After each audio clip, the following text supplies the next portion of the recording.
welcome to So That Reminds Me, our bi-weekly take on hometown news from Reminder Publishing. I'm Payton North. And I'm Dennis Hackett. And we'll be your hosts for this week's podcast.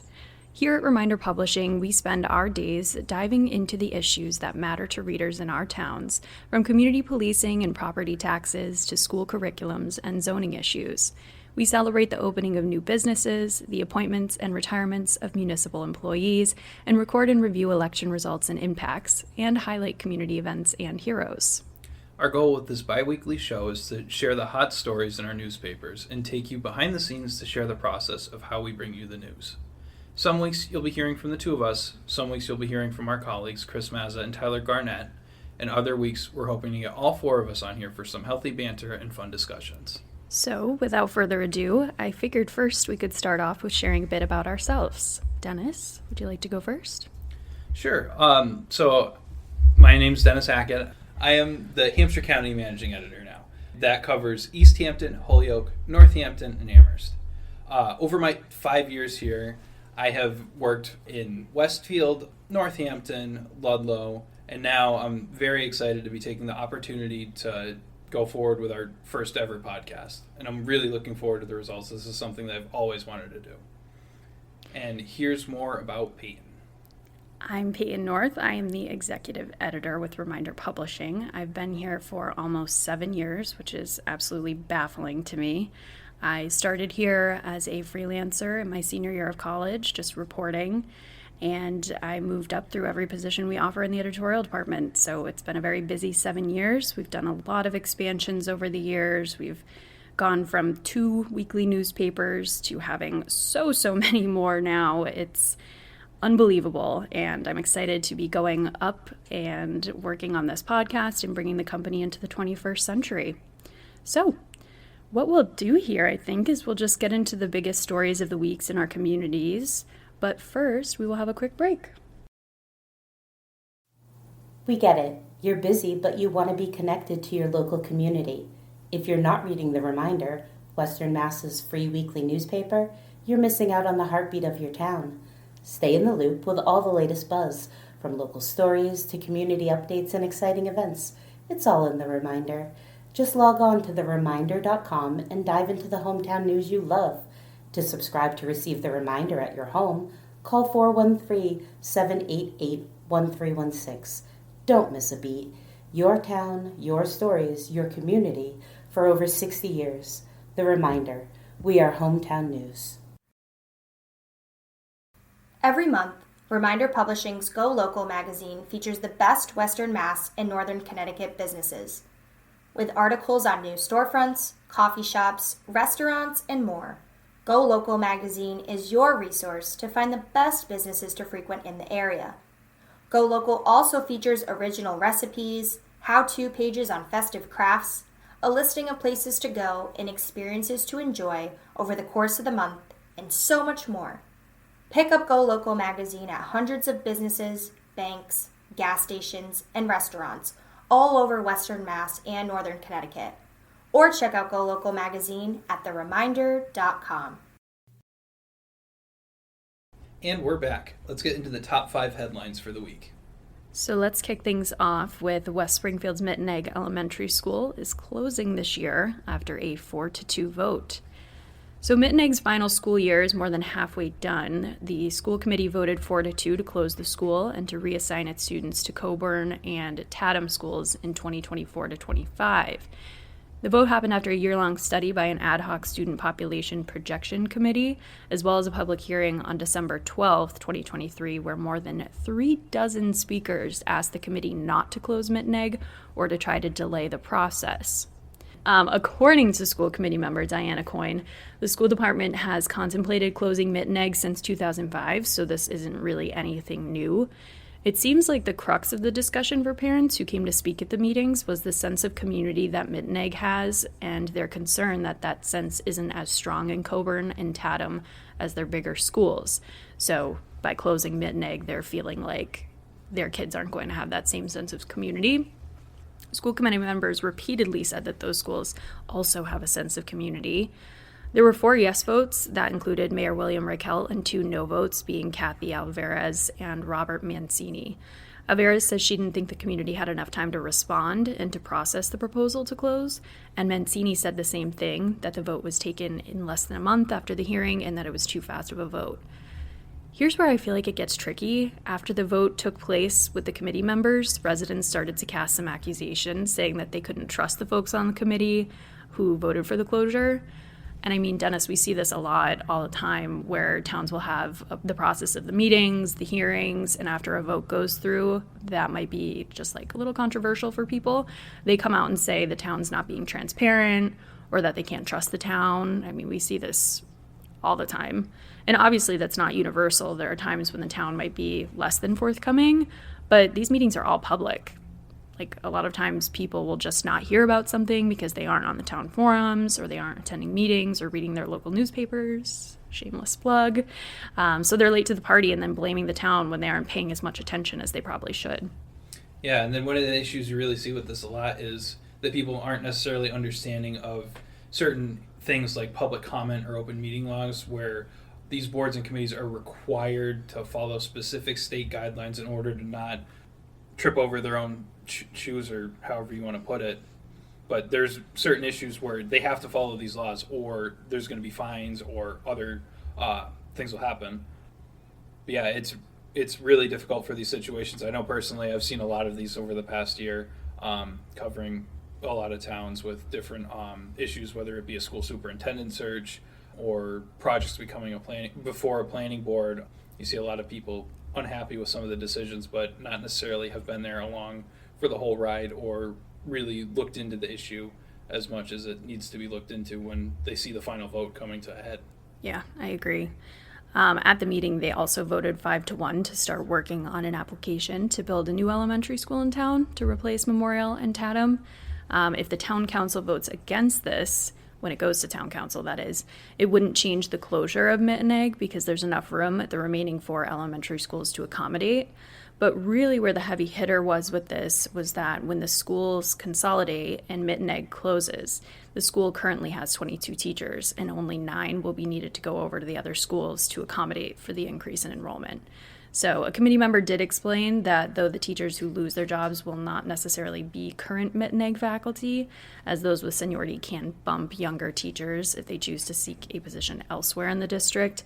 But that's definitely a big factor why I'm sure residents were upset as well, because it's getting rid of a lot of people's jobs too. So yeah, it's definitely a tough one. It'll be interesting to watch and see how this goes down. But yeah, I think this is just one of those things. Clearly they've been talking about this since 2005. I mean, it was bound to happen at some point. It's unfortunate, but it's not unheard of. I feel like a lot of districts are having to consolidate in this way. So our next topic, moving along, is the East Longmeadow Planning Board meeting that just took place the other night. And I have to say I chuckled when I read the first sentence of Sarah's article here, because she starts off saying, to quote the late Yogi Berra, it's deja vu all over again. The East Longmeadow Planning Board revisited a site plan review for a controversial proposed warehouse at 330 Chestnut Street at its January 16th meeting. The project's been debated for years at this point, in 2022 and 2023. I spoke with Sarah a little bit about it just to get some more backstory. But basically she said the warehouse will have 4 potential businesses within it, and they don't know what those businesses are.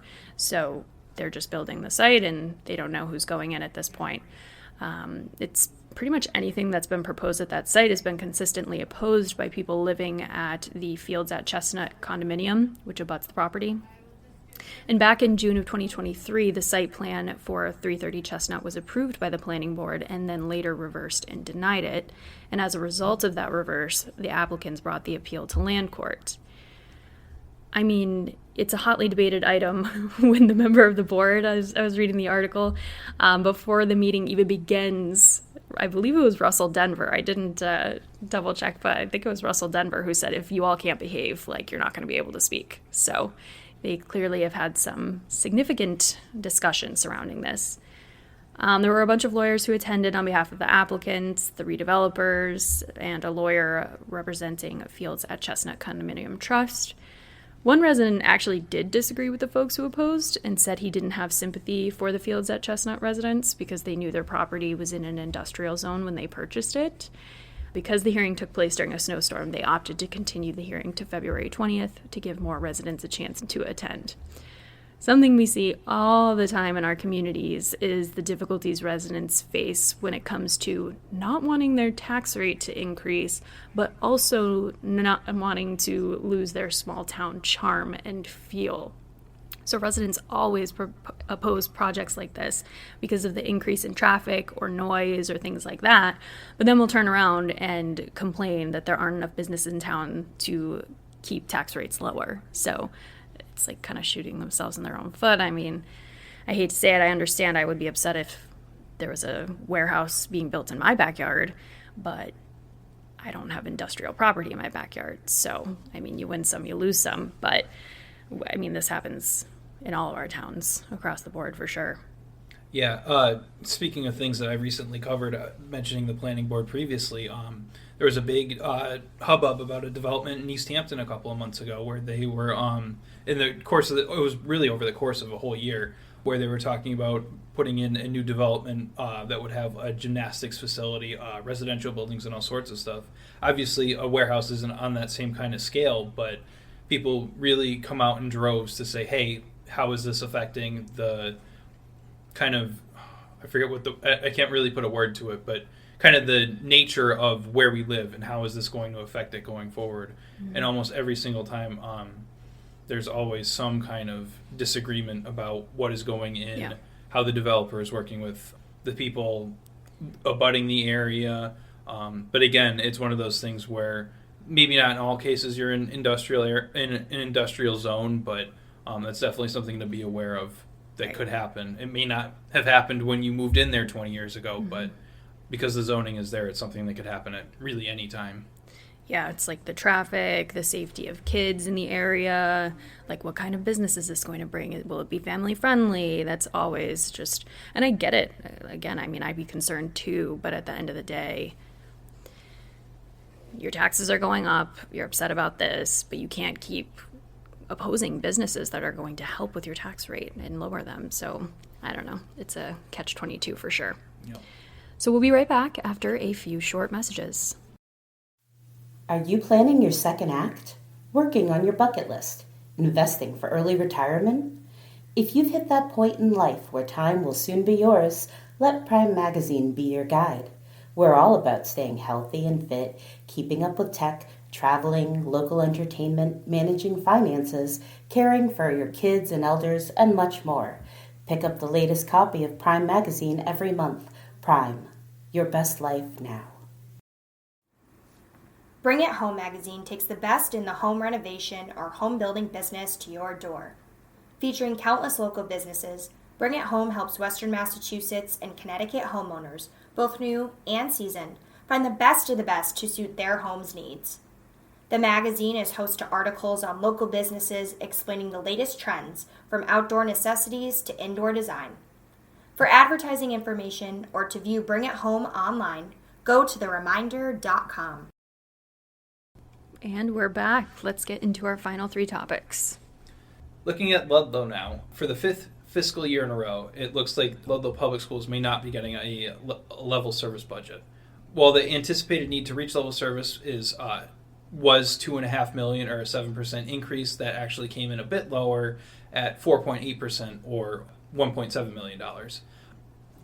But the schools are only anticipated to receive about $1 million from the town, which equates to about a 3% increase. And Superintendent Frank Tiano said that is going to likely result in a $646,295 shortfall, which would also be 1.8% below level service.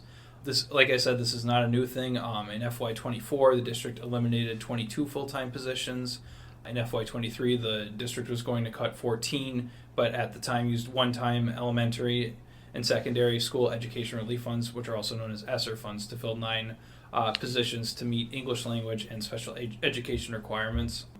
This is something that was brought up ever since the coronavirus pandemic, where once aid started going out, schools were given funds, but at the time and ever since then, it's kind of been a recurring theme where the whole issue has been these are one-time funds. These are not funds that are really sustainable for long-term positions and hiring. And like you're seeing here with Ludlow, a lot of these towns are coming to a point where they're not getting enough funding for their schools, and they had to use these really in emergency situations just to meet service. I mean, especially looking at Ludlow having to fill positions to meet at like educational requirements. And this certainly is not an issue specific to Ludlow. In a lot of the towns I've covered since this whole thing happened. I can't think of one town that's just feeling good about their financial situation with the schools. Every town, it seems, is coming back with a huge deficit and having to fill that because, like you said, the funds, I mean, the relief funds were super helpful, but they're gone now. So they're all scrambling to figure it out. Yeah, absolutely. And you look at cities like Northampton, a big issue there has been the budget shortfalls coming up for this year, which look like they may hit the schools pretty heavily. But looking generally at the budget line items, committee member Jeffrey Stratton said that the biggest expenses, or the biggest increases, are coming from salaries, transportation, and district tuition. Salaries, it's looking like a $1.7 million increase. Transportation is just about $224,000, and then the out-of-district tuition is $192,000. Stratton kind of explained that for the general budget, 75% is usually salaries, 6% is transportation, and 10% is out-of-district tuition. And then looking back at the previous fiscal years, they've been under level service by $286,000 in FY21, $1.1 million in FY22, $1.8 million in FY23, and $1.5 million in FY24. This is one of the first steps in the process. Superintendent Tiano said that the plan was to host another budget presentation on January 23rd before a public hearing on February 13th. And to kind of fill that time, Tiano said he was reaching out to departments, principals, and administration to look at ways to make some reductions before coming back with another presentation. And then moving on to Palmer, they recently announced some of the non-town council members of their town manager screening committee. For those who are unaware, former town manager Ryan McNutt resigned back on October 26th.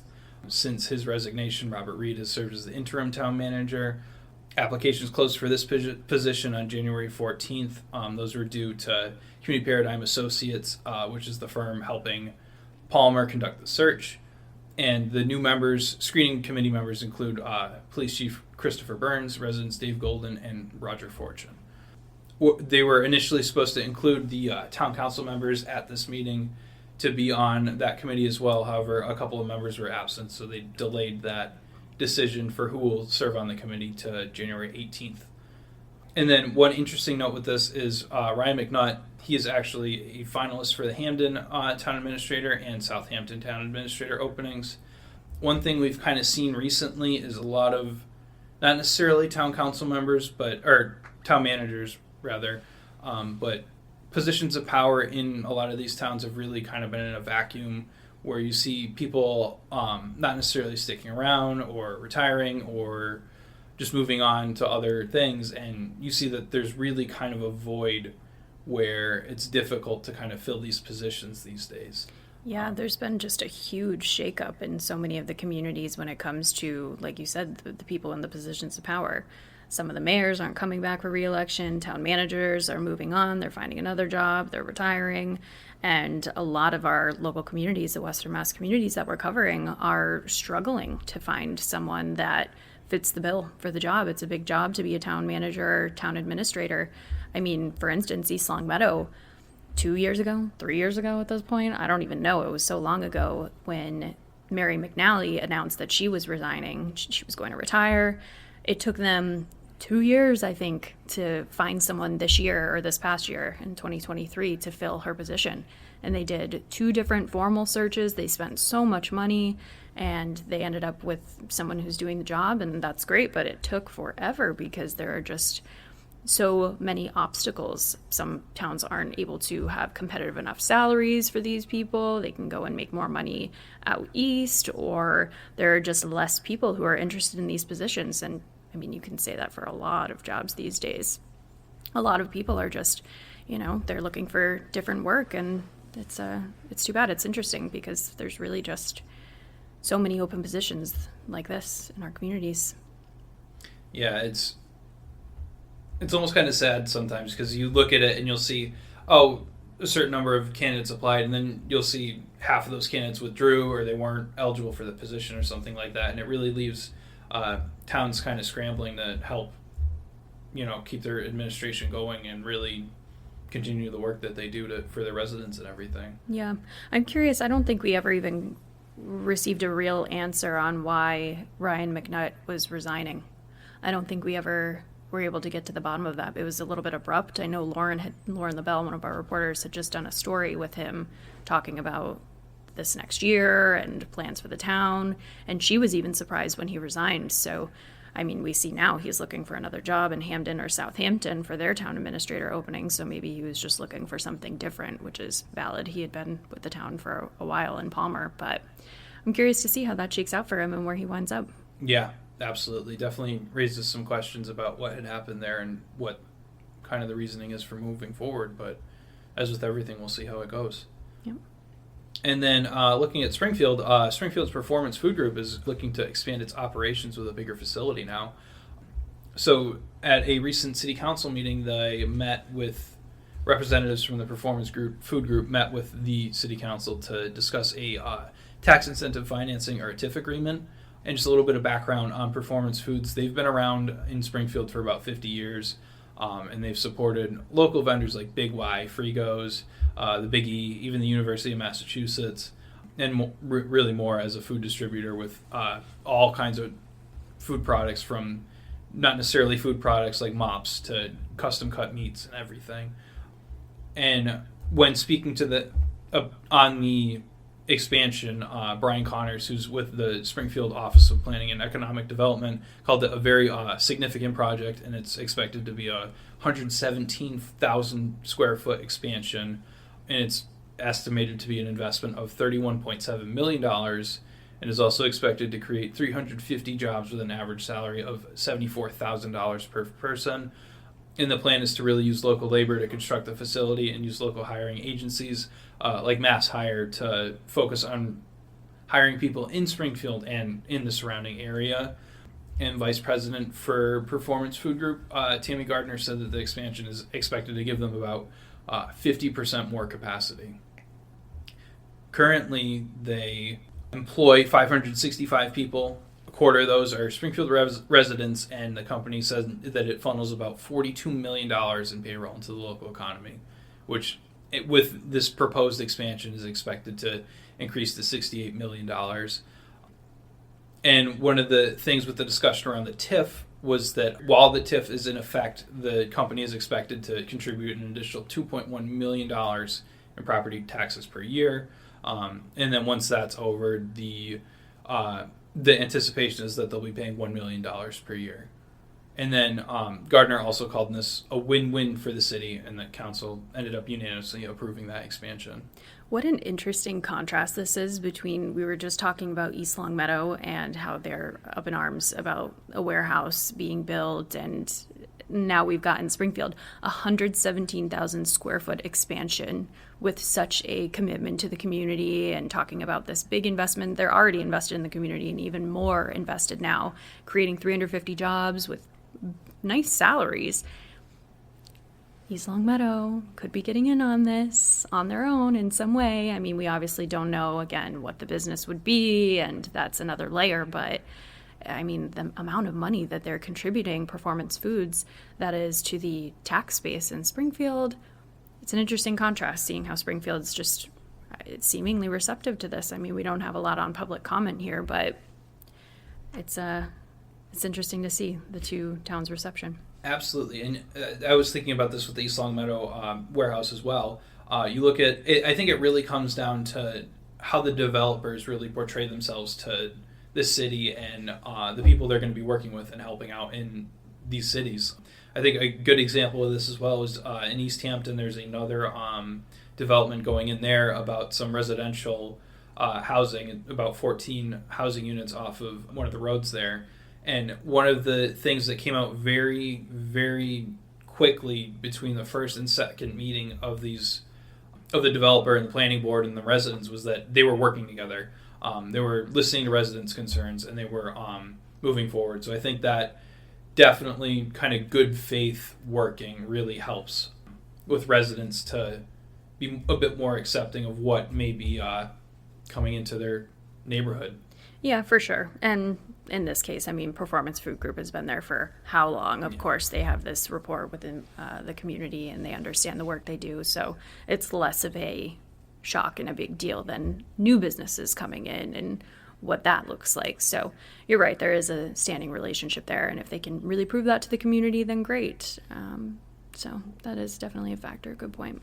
Plus, I don't really know how you can complain about a business creating 350 jobs aimed at local people. Yes. We'll see if that's actually what they end up hiring, but that is an ambitious goal that you don't really see. Yes. Those were our top 5 stories of the week. Of course, our reporters covered copious stories this week. So for more of our local reporting, listeners can go online to thereminder.com. In future podcasts, we'll be able to have additional segments. We look forward to welcoming reporters into the fold to talk about the work they do, the behind-the-scenes elements of a story, and even welcoming local politicians to the hot seat to talk about what they're working on. For the Reminder's 60th anniversary, which we celebrated in 2023, we had a campaign in all of our weekly newspapers where we offered a free full-page ad to 60 nonprofits, one each week, giving them the opportunity to showcase the work they do.